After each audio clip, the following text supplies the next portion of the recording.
Today we are going to discuss about a very important law that is being implemented, not made by BJP government in Karnataka, that the non-Hindus cannot own shops in Hindu temple premises. And it looks it looks like no brainer, isn't it? See, I have seen people in Madurai Meenakshi Amman Koil. See, what happens is when somebody eats meat, they come and eat the meat in the temple. They are shop owners. What are you going to say? Don't eat or what? So many things, pros and cons, but this was a Congress law implemented now by BJP government of Karnataka. I wanted to go with Mahesh first, to start with. Mahesh is a PhD from Karnataka, from Mangalore, who is in the he's part of the Saffron Shawl team, okay, over there in Mangalore, and we are so excited to have you here. But you guys are putting up a strong fight, isn't it? And it is, as you correctly said, the Congress law, the law which is made in 1997, and afterwards it is rectified in 2002.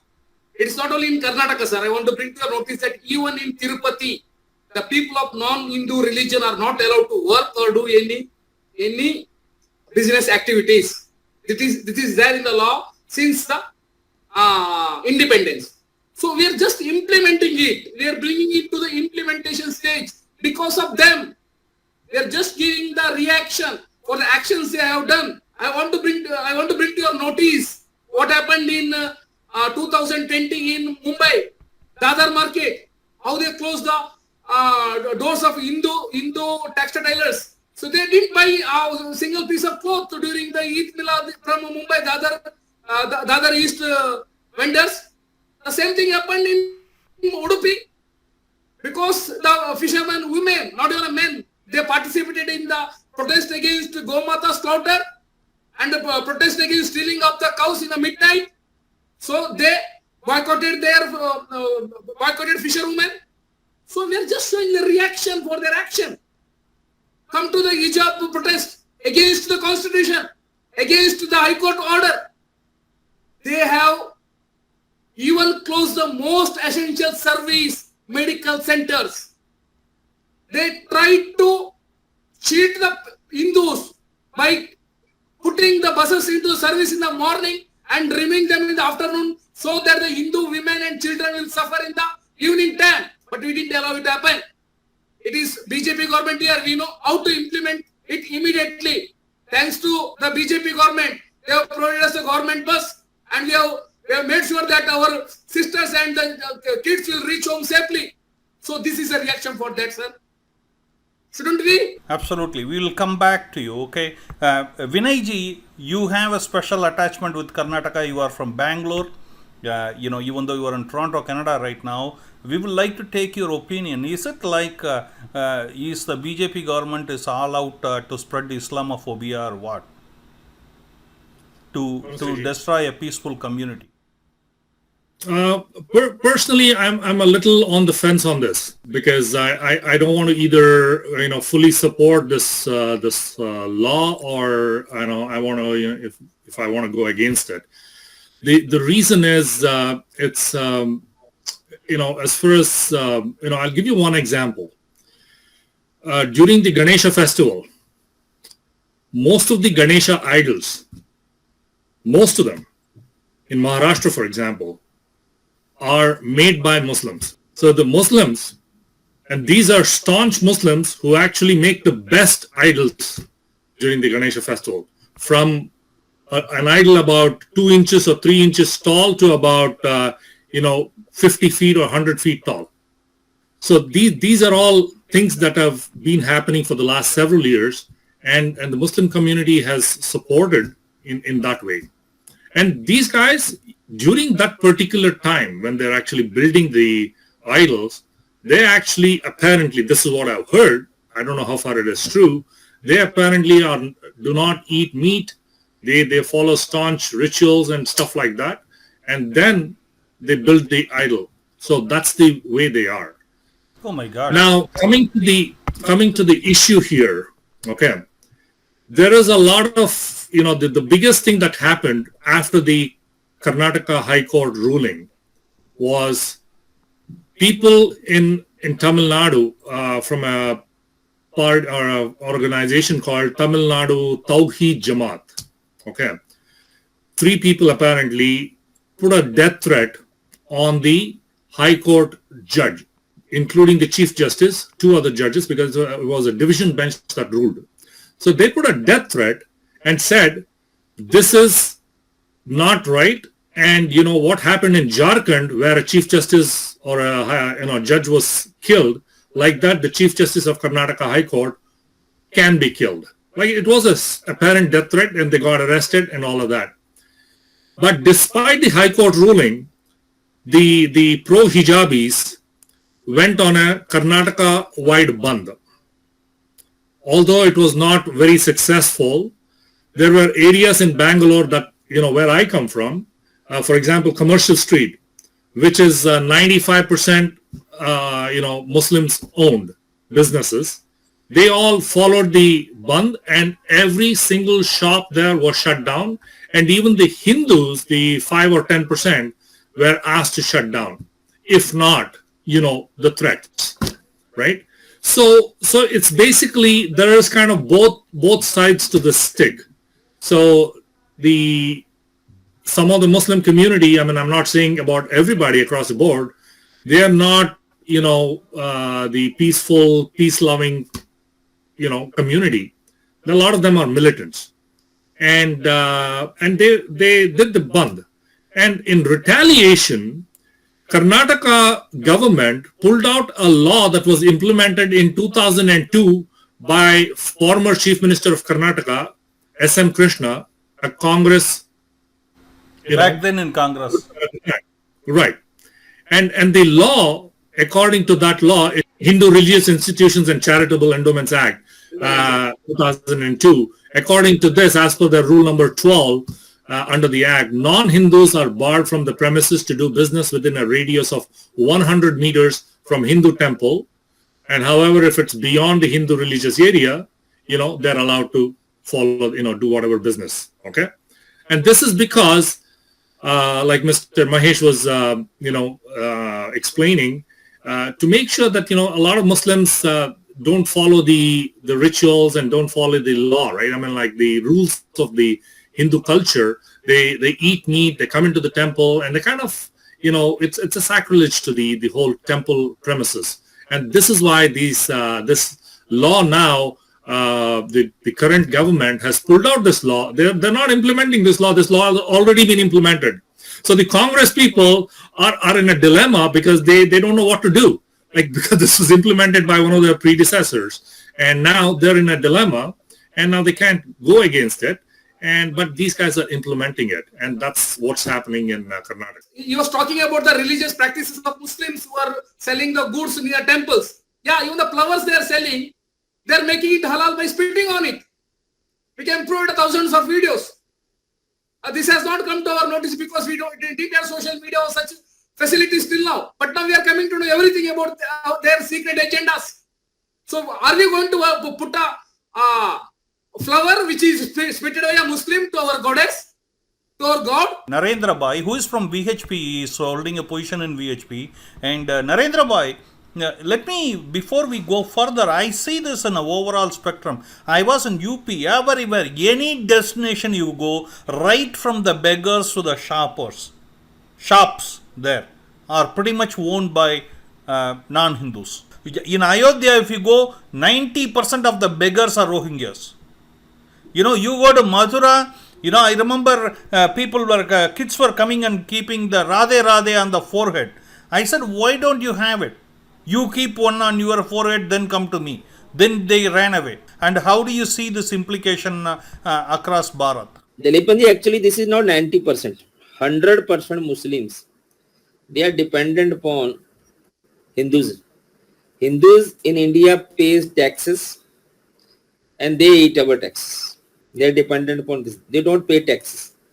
They are involved in more unlawful activity. This is documented. You can see from the documents. And they are less in tax paying but they are more dependent upon us. So most of the works are taken by these communities. When you say non-Hindus, especially in such type of activities, only one community of non-Hindus is involved. Now coming to Vinay's remark that it was only Congress was in dilemma. Actually, Congress is not having courage to implement. Congress secularism always got defeated in front of fundamentalism. Congress secularism cannot fight, cannot answer the fundamentalism of Islam. That's why, though it was legally formed in 2002, but till today it was not implemented. Now, because Hindu जाग रहा है, so because of awakening among Hindus, the BJP government got power, got the courage to implement that part of constitution. This is very essential also. If you will see purity and truth, these two things are the integral part of Sanatan Dharma. Without purity and truth, we cannot there cannot be any compromise in Sanatan Dharmas. Whereas in non-Hindus, specifically in Islam, al-taqiyya, that is non-truth, untruth, and consuming food in community, that is jhoothan, mean jhoot and joot is their integral part. So these both terms are very much contradictory to each other. So where purity is the essential, most essential and integral part in temples, we cannot entertain, we cannot compromise on this. So this law was essential, and from this your channel, I will ask all the state governments, specifically of BJP, because they have the now power to implement in their own states also this law, to maintain the purity of our shrines. This law is most important law. We cannot compromise on this, because non-Hindus, they have faith as per specific rituals, and they do not believe in purity, idol worship. We believe there is a Prana, there is a Chetana, there is emotions in idol. So we have to ensure purity. Okay, I was in Mathura, I was in Barsana, to be precise. Okay, and there all the peaceful gang was there around, in and around the temple everywhere, and all the shops are owned by them. Okay, in fact there was no presence 5-10 years back. Now they have a big this thing mosque too, right? Please, one second. They don't have any work. Yeah, please listen, right? See, when I spoke to the locals there, okay, activists there, they say our children don't do this work. They don't open the hair salon. They don't do puncture work. They don't do these kind of work. They think it is beneath their thing, and they take a free ration and sit in the home. What do you say about that? If somebody is working, they have to get it, right? No, actually, whenever you will go to non-Hindu shrines, except Gurudwara, Gurudwara is actually a Hindu shrine, they don't have any donations. Nothing is coming there. But in temples, people's offering is too much. So these non-Hindus, for the lust for money, they come there. Because most of our Hindus, they are also there, but they are in some big jobs. So these small jobs, like craftsman's job, So flower selling is it job, their they are problem? taken by them. But the managements of the shrines should take care of this. After this law coming into effect, there is a sense of awareness also now arising. Now you are also organizing a program on your channel. This will create awareness among the society. People will think on this topic, and this is very serious. We have to ensure purity and truth for our devtas. Otherwise, there is no sense of visiting temples. And the people who do not believe, the people who spit on the flowers and prasadam, people who believe in halal things, they should not be allowed. They cannot be allowed in the services of the deity. And do you think VHP will take this cause and go along, or they will also Yes, say, like their this is parent very alarming. organization, same DNA? Yes, this is very alarming. VHP is already running a lot of campaigns for the free of shrines, for the independence, freedom of shrines from the government clutches. Because of interference of government, these shops are coming too much. Once the shrines are under some trust, who have faith in Hinduism, so these types of evils will be out. And we are also creating awareness among Hindus, and such laws and such programs is creating awareness. Many Hindus were not aware of this also, because in most of the subject Hindus are unaware also. Many facts are suppressed from them, hidden from them, and they are unaware, ignorant also. Absolutely. So increasing knowledge is also very important. Absolutely. Yes, Vinayji. So the irony is, people thought that when Yogi Adityanath became the chief minister 5 years ago, and he got re-elected now. So they thought he was going to be the most radical Hindu that would implement draconian laws against the non-Hindus. But you will see the amount of support that he has got from the non-Hindu community as well there. And as a result, actually, if you notice, in Uttar Pradesh, a lot of communities, like you just pointed out, are owned by non-Hindus, and these people are actually running the whole economy around for example, temples and Including beggars. They also run the economy. They run the economy as beggars too, They are they're also running the economy by selling they're the flower vendors. They are they sell the little small merchandise during especially these temple fairs. They get jatre. They call it jatre in Kannada, right? So these temple fairs are a big thing in India, and the Kumbh Mela and all that. There are a lot of these people, but on the contrary, in Karnataka and other BJP-ruled states, where the normal people, not as extreme as Yogi Adityanath was perceived to be, they're running and they're implementing these laws. And one of the UP vendors who came to Karnataka to sell his product actually said the same thing. He said, how is this possible? I come from UP, and I thought the laws were more draconian than here, but here these guys are implementing draconian laws and not for us not to sell it. So I would rather go back to UP and sell it there. And Karnataka CM Bommai doesn't look to be an extremist also. He looks very calm. He doesn't. Exactly. He doesn't. There is no link with extremism. This is actually to take care of our faith. Maintaining purity is an essential part of our faith. So there is no extremism in this. We should not see it like. But what I'm saying is it could be done in a little different way. You don't have to go to the extreme step of stopping these guys from doing business. You can tell them, listen, if you want to do the business during the temple hours, follow certain Hindu rituals.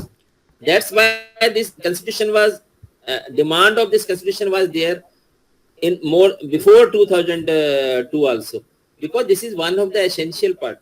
Even in UP also it is required, but because of no awareness, people were not aware of this. Now more awareness will come. You will see the same laws in UP, Haryana, Himachal Pradesh, and other Hindu shrines. Whether Bommai ji or Yogi ji or Modi ji, if the Hindu is invited, see one thing, there is a place called Ullala in Karnataka, Mangalore. There, during the festival, the police, they allowed the Muslims to take part in the fair. But what we did is, we have spotted a saffron flag in every Hindu shop, and we made sure that Hindus will give the business only to the Hindu shops. So whether there is a law or whether there is no law, we can control the system as far as they come to the Hindu way. We have tolerated them for 70 years. Have you ever heard that a Muslim is stopped from doing a business? No. If you want to do against Hindus, there is no way we can also do the same thing to you. Equal reaction for the action. Sir, I want to bring one more thing to your notice. They are not only in the business. There is a district called Kolar in Karnataka, where in one Anganawadi, the government and pre-KG class, in that Anganawadi, there are 90% Muslim students. They demanded to change the ayah of the Anganawadi and the teacher of the Anganawadi. They told, now we have 90% in our Anganawadi. Change them to Muslims. We don't want Hindu teachers. So this is their mentality.